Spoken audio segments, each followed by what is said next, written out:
one that wasn't very funny. The rest of them was kind of fun. So the kamikaze pilot that had the torpedo, he was basically shot just in front of your ship. By Yeah, the well, other ship? I was just about midship where I was up on a bridge, and he blasted it right straight into the middle of it. That's where it was coming, and it was just watching it. You've seen them in the movies where they're coming in through the water, and yeah, that's what it was. It just came straight at us. What was the ash can that you referred to? That's where they dump it over for the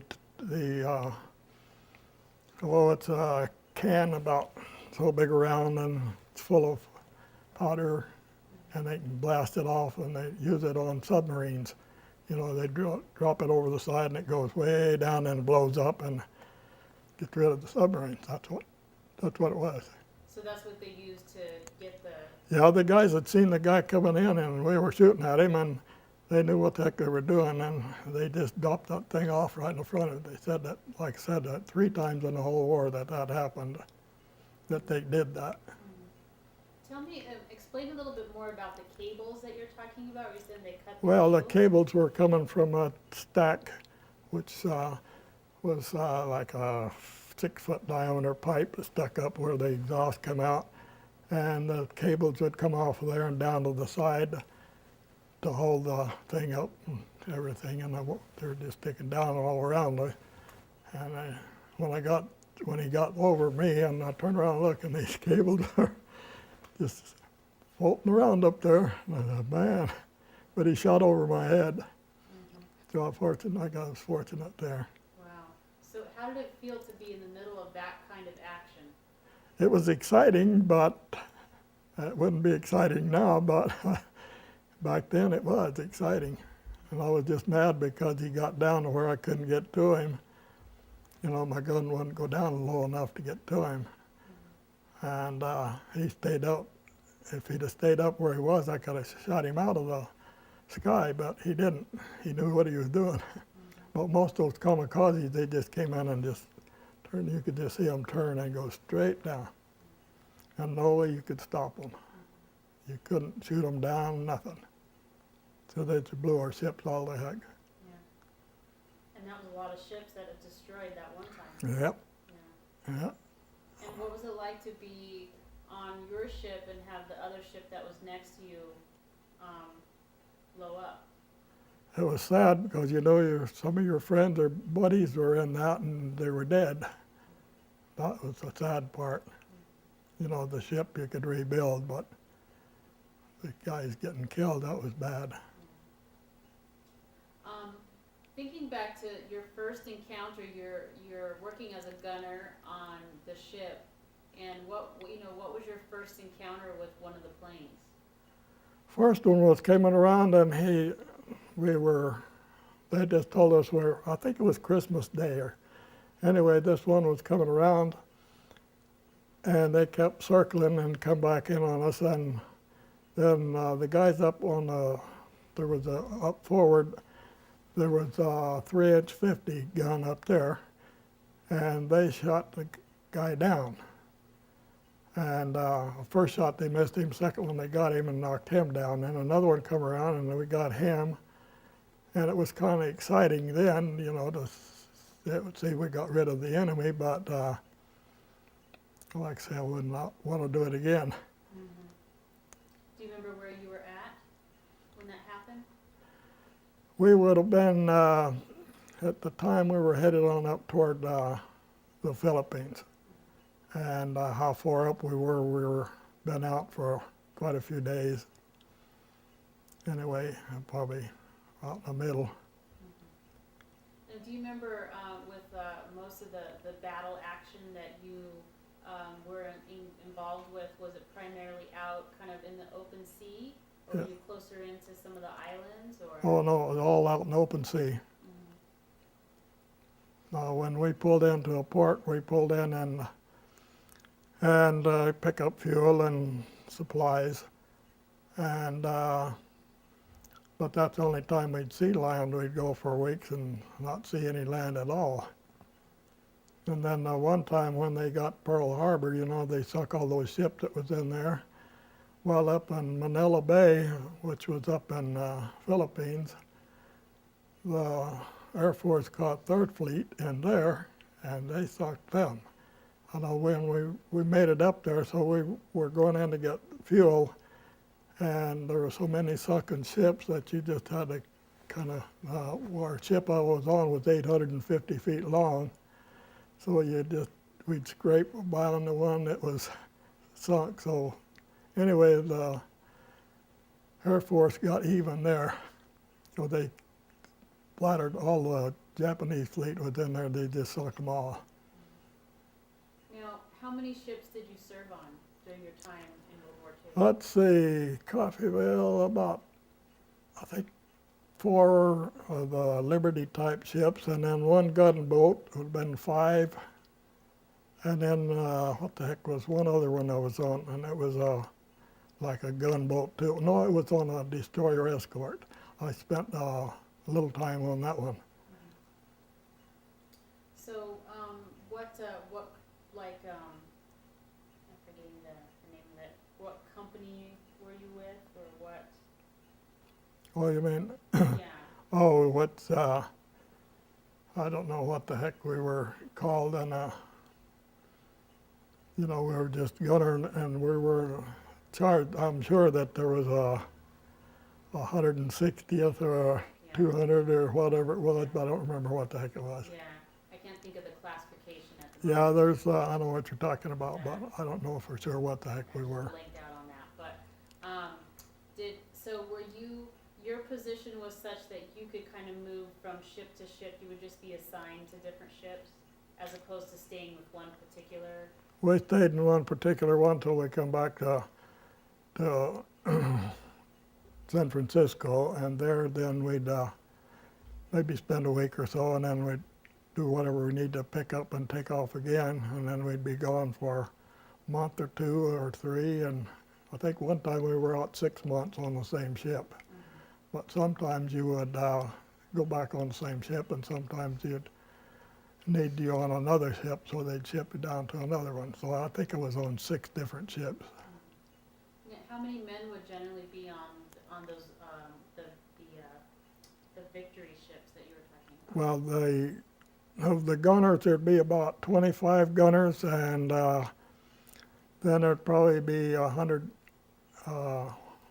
other guys that just did everything, whatever there was to do. But of the gunners, I think there was 25 or so every time on those. Okay. Did you stay with the same group of 25 men, or did you guys get split up? Well, we'd get split up after we'd come back. We'd stay with the same bunch for one trip out, and then when we come back, well, then we'd get split up, and I'd maybe go to a different ship, and they would go to a different one, and so they'd split us up. Mm-hmm. That's a little different experience than a lot of the other men that I've interviewed, where they kind of tended to be in the same company or group of men Oh, for most yeah. of their experience, so they got to know them, and you see it in the photographs and that kind of thing. Yeah, we got to know, I mean, we were real close together, all those guys were, but then, like I said, we got to San Francisco, and Treasure Island was where the Navy base was, and we went there, and then they'd give us orders to head out someplace else. Mm-hmm. Now, you were in the Pacific Theater, Yeah. and then beyond the Philippines, what other areas were you in? Oh, a lot of those islands, Guam, and I don't remember all the dang little islands you'd hit going from here to there. Mm-hmm. But we had a lot of the islands, and I'd have to see a map to remember which ones were what, but mostly we were headed over there. Did you Well, end we up? were headed to Australia one time, and we got to Australia, but we just got there, and the next morning we had to leave. So then the rest of it was mostly going to the Philippines and some of the little islands out in the middle between there and there.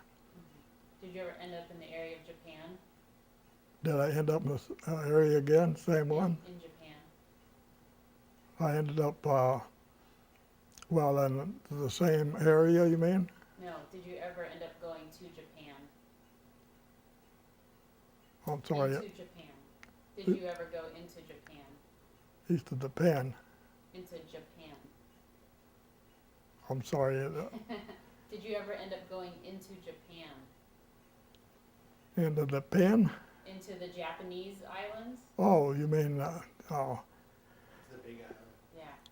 Well, the islands up there where they were fighting on that, we'd go down there sometimes and take troops into that area. But there'd be fighting, but they'd be back away from the coast where we'd go into. And sometimes we'd haul troops. We'd haul a bunch of guys and taking them, maybe 300 or 400 of them, and take them up and let them off. And they'd, of course, have to go out and do the fighting, but we'd go into there'd be no fighting right there on the beach. Right. Yeah. We had a couple people who described some of that pretty difficult stuff that they went through. Oh yeah, it would have been worse than what we had, or the other concern, because they were down on the ground walking and running and shooting and stuff, and we were on a ship, of course. Now, did you say that you went to Panama also? Yeah. Yeah, when it came back and the war was over, and we were up in Treasure Island, TI we always called it, but we were there, and all the guns that was aboard the ship had to be taken off because the war was over. And so then our captain wanted to know if there was anybody who wanted to go with him. We had to go to New York to get it done. Yeah, I'd like to do that. And one other guy, he and the two of us went from Treasure Island down all the way down to Mexico coast. And the fact is, we got about halfway down through there, and one of the engines blew up, and we got stuck out there for about a week. And then we went on down through the Panama Canal and come on back up and come into New York. That was quite a trip. Yeah, it was. We come right. I remember, of course, coming from Arizona. It's warm here, and we came in right beside the Statue of Liberty, and I went out on the deck to be sure to see that, and about froze. It was so cold that it was one of the years that New York had one of the coldest winters they'd ever had, and I'd see snow with some of it up as high as the hood on a car. It was really surprised, but anyway, we thought we went to there. Now, you were talking about, you were describing some of the times when you were engaged with the enemy out in the open sea, and you talked about the kamikaze pilot coming in. Were there other battles or conflicts that you were involved in that stand out in your mind that you remember? Well, that was about what we headed across, and normally that's the only time we'd get into any actual fighting. And the rest of the time the Japanese would know we were coming and bringing troops or whatever, ammunition or whatever, so they were going to stop us if they could. So all of mine was there out to sea. No, I didn't have anything on the land.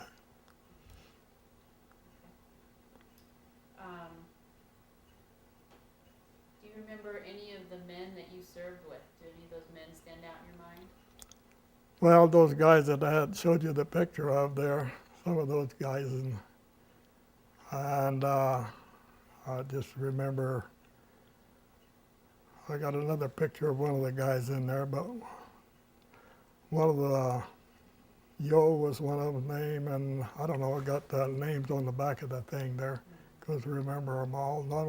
None of them was from Arizona. Most of them are from back east, except the lieutenant who was in charge of us. He was from Prescott. And I don't know whatever happened to him, but we all split up, and when the war, of course, when the war was over, we stayed there for a month or so to get the guns taken off. And then I had they gave me about a month, I think, to get from New York to San Diego, because that's where they were going to eventually let me get out. But back then you had to have points to get out. Well, I didn't have, I was a kid and I didn't have points like some of them with families, so I had to stay there and work. There was a ship there that guys like me came to, and we had I even got to be a cook. Well, really wasn't a cook. I just helped make the meals like the salads and so forth. Was that in San Diego or New York? San Diego. San Diego. No, and then New York, all we did there was just stay aboard until we got rid of the guns. And once they got them off, it took them a month to get them off. Then we went back to the Navy and we hauled out back to just the two of us. When he lived in New York, the guy that was with me, and of course he just went there and I came on out to Arizona. How'd you travel back to San Diego? Through it with a bus. And coming out, well, from, let's see, we came up from first up to Chicago, and I found that was the coldest place I'd ever been. Anyway, we went from there, was on a train. It was a cattle train, a cattle car train that they had converted in old wooden seats, and I rode that thing to Flagstaff. And then I got a bus and came on home down here. So you got to come back to your family for a while? I had a month off, and the lieutenant said, "You'll just be back over here at this certain time, and I'll figure you're okay." So I did. And when did you actually leave military service? June 1946. All right. Now,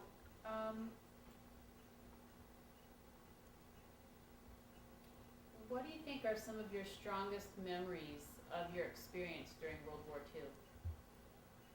The worst enemy, our worst memory. What do you think was your strongest memory of your experience? Something that really stands out in your mind. Oh, well, there was that one flying in on the torpedo was one of them. That was the one that stood out more than anything else. I mean, we were under attack most of the time, but you just shooting. And there was not one that close to getting killed. So, other than that, there was nothing. Because, well, like I said, we'd come into San Francisco and then go back and forth, and there was days that you didn't see anything but just the ocean. Okay. Now, how did you feel about the people that you were fighting? The Japanese? Yeah, how did you feel about them at the time? Well, at the time I thought they were the worst people in the world, but they weren't probably not much worse than we were. We were fighting them and they were fighting us, so we were killing each other. But I didn't really hate them or anything. The people that were fighting were just under orders from the people up higher up, and those are the ones that I thought should have been killed, not the guys out there having to do it. Okay. Now, if you remember VE Day, which was the Victory for Europe, and that was, I believe, in May of 1945. Do you remember where you were at that time when you heard about the European front? 1945. Let's see, I got out in 46, so I was still in the Navy. And I was stuck in San Diego for how long? I used to come over and see one hitchhike over from San Diego, so I was there for a good while, so I probably was in San Diego. Now, do you remember VJ Day? Yeah.